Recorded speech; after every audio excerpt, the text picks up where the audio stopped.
Welcome in. Good morning, good afternoon, good evening, wherever this finds you, whenever this finds you, however this finds you.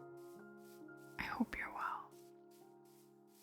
Lately, I've been getting the feeling that maybe you feel like you don't deserve the love you're receiving from the world and the people in your life.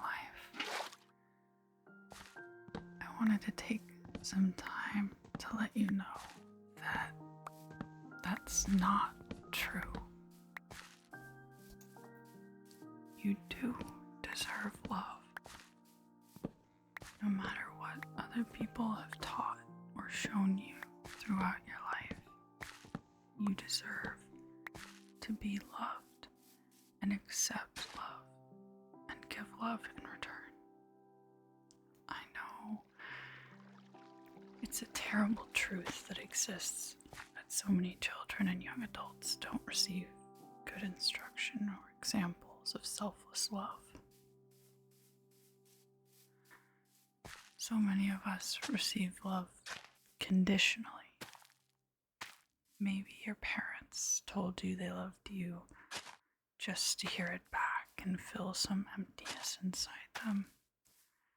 Maybe they stole your unconditional love and never gave it back.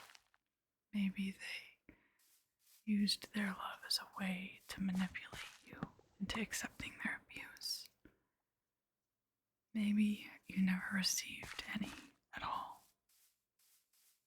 No matter the circumstances, it was demonstrated to you countless times as a child that your love wasn't enough to fix your parents, to get needed attention, to receive praise.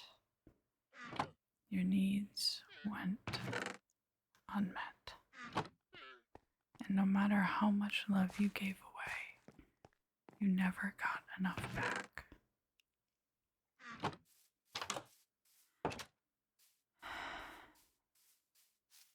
Hopefully, I'm not the first to say, I'm sorry. Hopefully, I'm not the first to say, that wasn't fair. Loving and being loved go hand in hand. I'm sure we've all heard the phrase, you can't love someone till you learn to love yourself. And I'm sure we've all had the thought, well, that's absurd. Of course I can love someone without loving myself. I said that a lot when I was in high school. But what I didn't really understand then is that the act of loving someone is two parts. You have to give the love, and you have to receive love in return.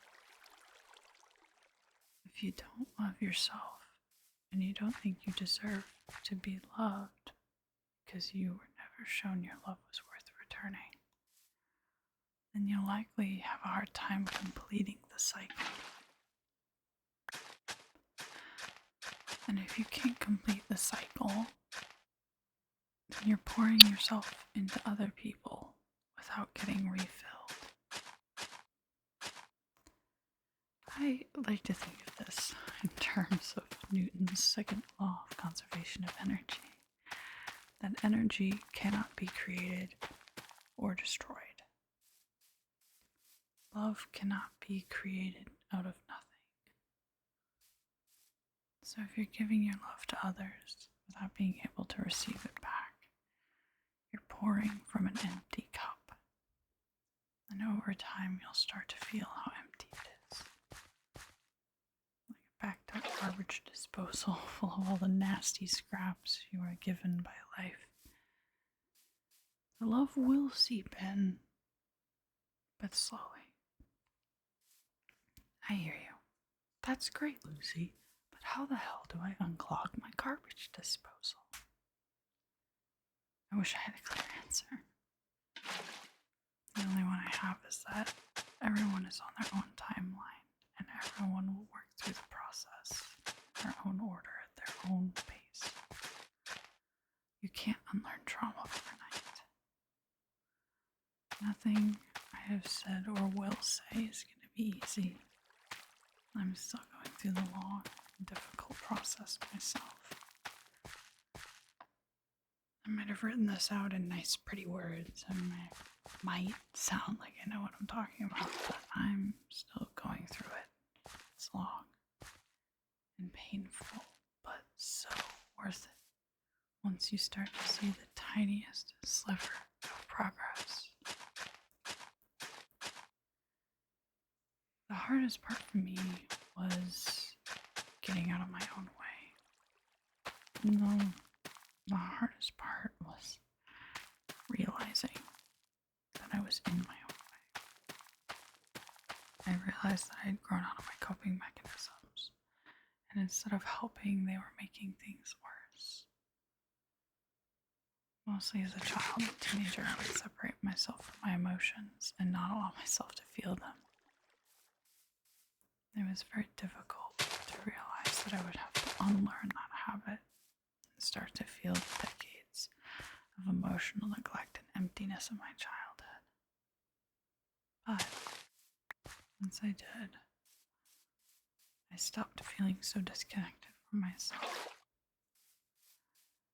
Emotions were and continue to be very big and difficult to process, but I've found over time that I'm so much more connected to myself.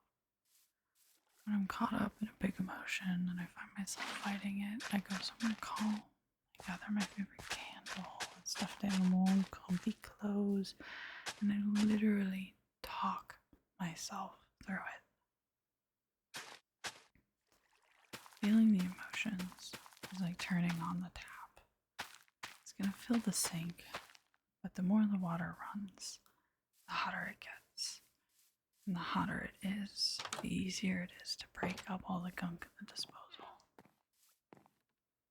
The hardest things let go of are the guilt and the shame. But I've personally found with time that most of these emotions stem from situations that I had no control over as a child. And reassuring myself of that fact has made it easier to cope with. I did the best I could. And I'm sure you're doing the best you can as well. And your best is more than enough, I promise. Before I go, I just want to remind you that you are enough as you are. You're cool. You're interesting. You're funny. You're wonderful. You give good perspective. You have given so many great memories. You're strong. You're capable of living your dreams, and most importantly, you deserve love. You deserve to feel the full cycle of loving someone. I want to start that cycle by saying, I love you. The more love you accept, the more you have to give. I have some extra on this fine day, so you don't have to give it back. If you want to, you can leave a comment, and I will receive it back.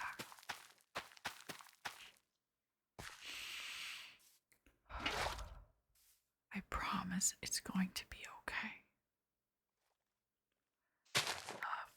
Love, love you, friend. Talk to you next week. All right. Come again.